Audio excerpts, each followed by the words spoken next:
بسم الله الرحمن الرحيم. إن الحمد لله تعالى نحمده ونستعين به ونستغفره ونعوذ بالله تبارك وتعالى من شرور أنفسنا ومن سيئات أعمالنا. من يهده الله تعالى فلا مضل له ومن يضلل فلا هادي له، وأشهد أن لا إله إلا الله وحده لا شريك له، وأشهد أن محمدًا عبده ورسوله. أما بعد، فإن أصدق الحديث كتاب الله تعالى، وأحسن الهدي هدي محمد صلى الله عليه وآله وسلم، وشر الأمور محدثاتها، وكل محدثة بدعة، وكل بدعة ضلالة، وكل ضلالة في النار. اللهم صل على محمد وعلى آل محمد كما صليت على إبراهيم وعلى آل إبراهيم، وبارك اللهم على محمد وعلى آل محمد كما باركت على إبراهيم وعلى آل إبراهيم في العالمين إنك حميد مجيد. ما زلنا في باب إخلاص النية مع الحديث السابع، حديث أبي هريرة الذي أخرجه مسلم. قال صلى الله عليه وآله وسلم: إن الله لا ينظر إلى أجسادكم ولا إلى صوركم ولكن ينظر إلى قلوبكم. We continue inshallah ta'ala with hadith number 7.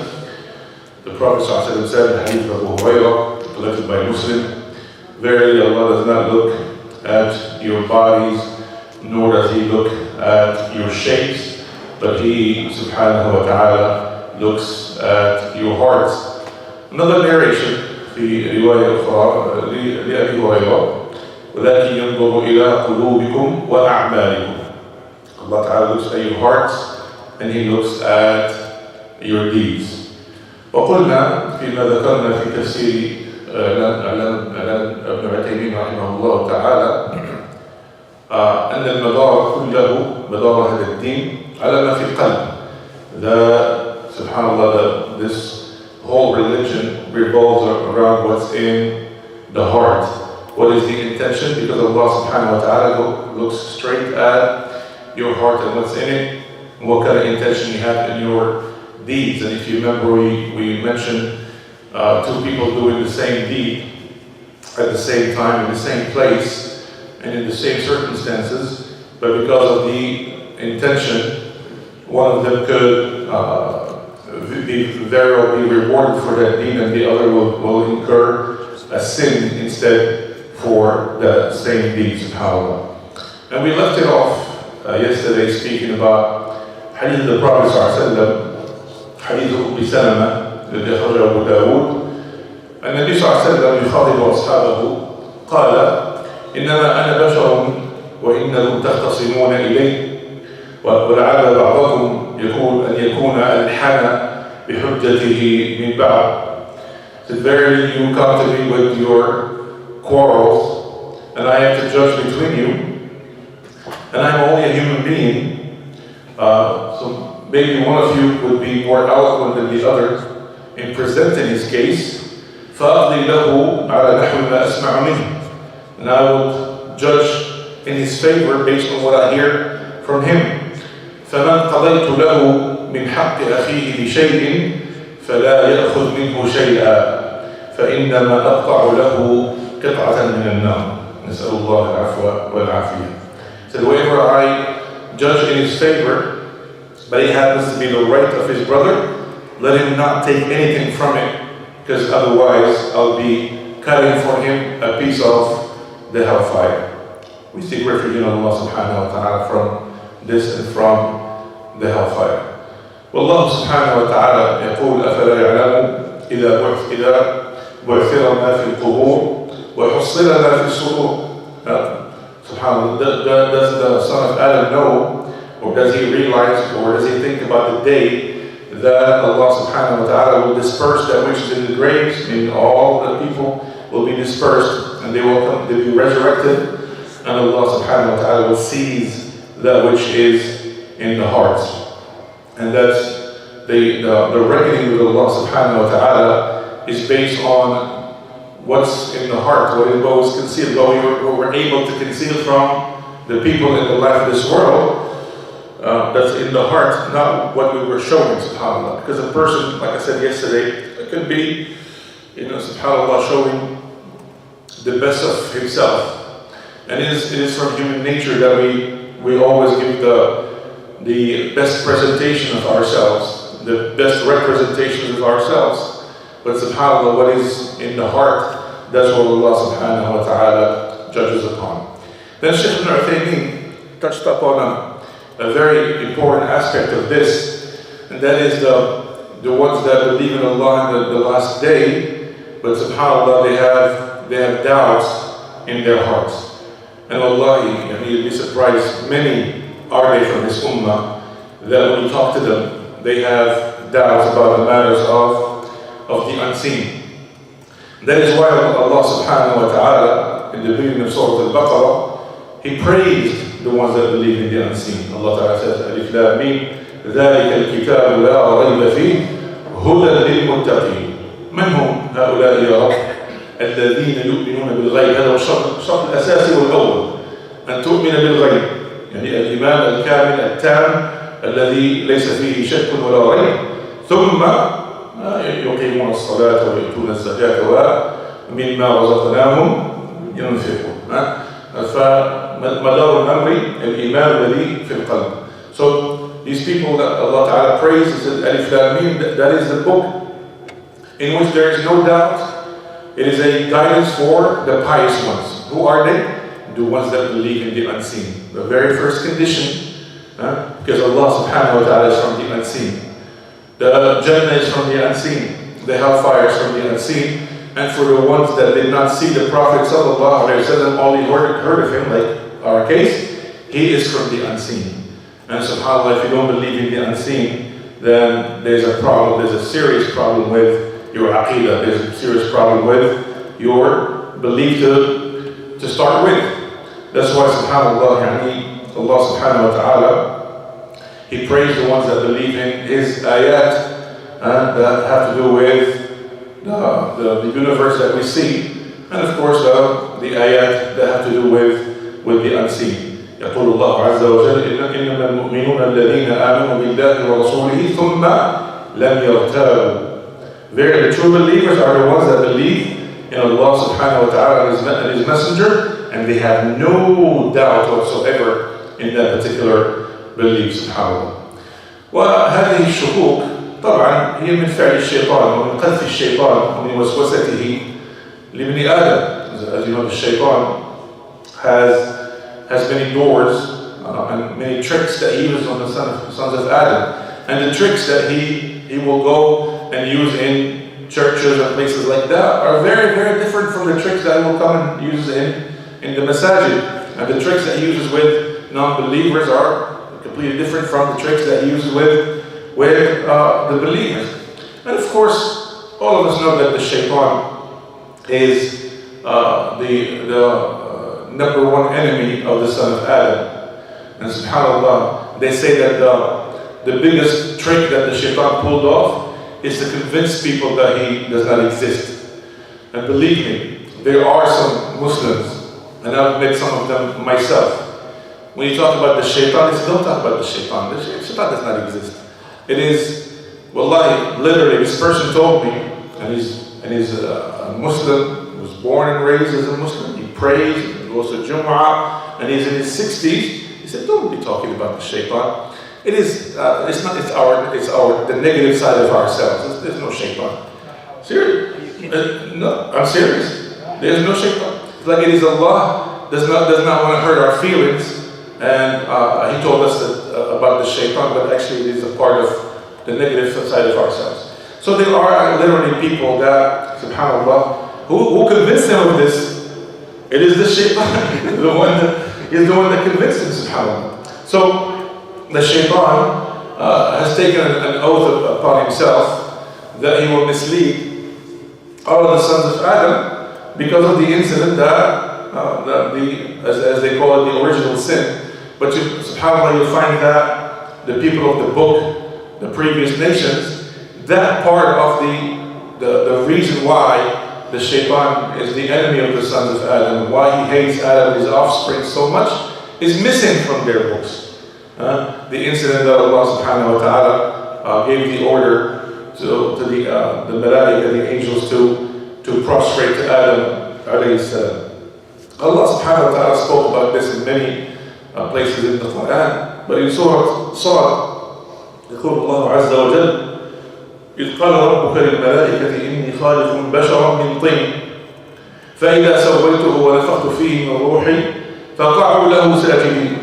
Allah Ta'ala says, when your Lord said to the angels, I will create a human being out of clay, and if I make him, subhanAllah, once he is made, he's made into the shape of a man, وَنَفَخْتُ فِيهِ مِنْ رُوحٍ, I will blow off my soul in him, then you should fall in prostration to him. SubhanAllah. فَسَجَدَ الْمَلَائِكَةُ كُلُّهُمْ أَجْمَعُونَ. All in presence of the angels, they prostrated to Adam alayhi salam. إِلَّا إِبْلِيسَ اسْتَكْبَرَ وَكَانَ مِنَ الْكَافِرِينَ. Except for Iblis, subhanAllah, he showed arrogance and he was from the disbelievers. Now, of course, a little point here. All of our kids, especially that go to public school, and they have friends that are Christians in general. Well, the Christians, their idea about this is that Iblis is a fallen angel. They don't even understand the concept of a jinn, doesn't exist with them. He's a fallen angel. And Allah subhanahu wa ta'ala spoke about that in Surah Al-Kahf. إِلَّا إِبْلِيسَ كَانَ مِنَ الْجِنِّ فَفَسَقَ عَنْ أَمْرِ رَبِّهِ. Except for Iblis, that he was from the jinn, and he has transgressed the limits of his Lord, or the command of his Lord. Now, and the other thing, the concept of al-kufr. And if you remember, the ones that attend the lectures here, I spoke about this a lot, the true meaning of kufr. Kufr, linguistically, kafara, yakfuru, ay khabba'a. الكفر هو أن تخبئ الشيء، أن تكفر الشيء. لذلك ذكر الله عز وجل في كتابه الزراع على أنهم الكفار لأنهم يكفرون الحبة في التراب. The concept of kufr is to hide something, to conceal something. Hence, the actual word to cover, the English word to cover, comes actually from kafara yakfur. It is a borrowed word, as there are many borrowed words from the English to the Arabic language.